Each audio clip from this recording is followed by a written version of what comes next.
नमस्कार. History SNMU मध्ये मी सीमा तुमचं मनपूर्वक स्वागत करते. आपण हिस्ट्री PYQ सेट 2024 आणि 2025 पाहत आहोत. पहिल्या प्रश्नाकडे वळूया जास्त वेळ न घालवता. पहिला प्रश्न आहे, आदि ग्रंथ साहबचे संकलन कोणी केले? उत्तर आहे गुरु अर्जुन देव. आता गुरु अर्जुन देव यांच्या वेळी कोणते बादशाह होते? मुघल बादशाह, ते लिहून ठेवा.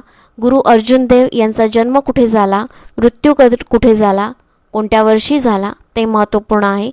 त्यानंतर गुरु अर्जुन देव यांची महत्त्वपूर्ण कार्य लिहून ठेवा. यानंतरचा प्रश्न आहे, संस्कृत शुक सप्तती आणि रती रहस्य फारसीमध्ये भाषांतरित कोणी केले? उत्तर आहे ख्वाजा झयाउद्दीन नक्षबक्षी. आता ख्वाजा झयाउद्दीन नक्षबक्षी हे कोणत्या सुफी संतांपैकी होते ते महत्त्वपूर्ण आहे, ते लिहून ठेवा. आणि अन्य फारसी भाषांतर झालेली आहेत तीही लिहून ठेवा. यानंतरचा प्रश्न आहे, हौजे खास आणि सिरी येथे मदरसे कोणी बांधले? उत्तर आहे मोहम्मद बिन तुघलक. आता मोहम्मद बिन तुघलकाचा काळ लक्षात ठेवा, कारण हा प्रश्न विचारला जातो. नेटमध्ये एकदा अलाउद्दीन खिलजीचा काळ विचारलेला होता, त्यामुळे मोहम्मद बिन तुघलकाचा सेटमध्येही विचारू शकतात. मोहम्मद बिन तुघलकाने केलेल्या स्वाऱ्या, केलेले प्रयोग सगळं लिहून ठेवा. हौजे खास कोणी बांधलं होतं, याच्यापेक्षा हौजे खासची सफाई कोणी केली होती हा प्रश्न नेटमध्ये आलेला होता, तो सेटमध्ये येऊ शकतो. सिरीचा किल्ला कोणी बांधला होता हाही प्रश्न येऊ शकतो. यानंतरचा प्रश्न आहे, शंकराचार्यांनी कोणत्या मठाची स्थापना केली? शंकराचार्यांनी कोणत्या मठाची स्थापना केली? उत्तर आहे गोवर्धन मठ, शारदा मठ, ज्योतिर्मठ, शृंगेरी मठ.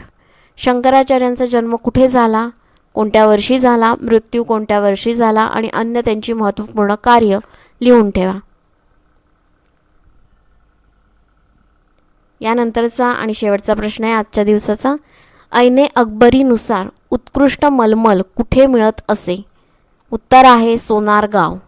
ऐने अकबरी कोणी लिहिली होती, ती किती भागात होती तेही महत्त्वपूर्ण आहे, नक्की त्याबद्दलची माहिती लिहून ठेवा.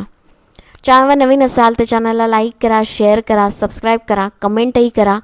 छोटेसे व्हिडिओ आहेत ते नक्की पहा. मी बाकी काही माहिती देत नाही, कारण ती माहिती तुमच्याकडे असूही शकते, पण तुम्हाला एक कळायला हवं की कोणते प्रश्न आले होते आणि याच्यावरून दुसरे अन्य कोणते प्रश्न तयार होऊ शकतात याबद्दलची मी माहिती देते.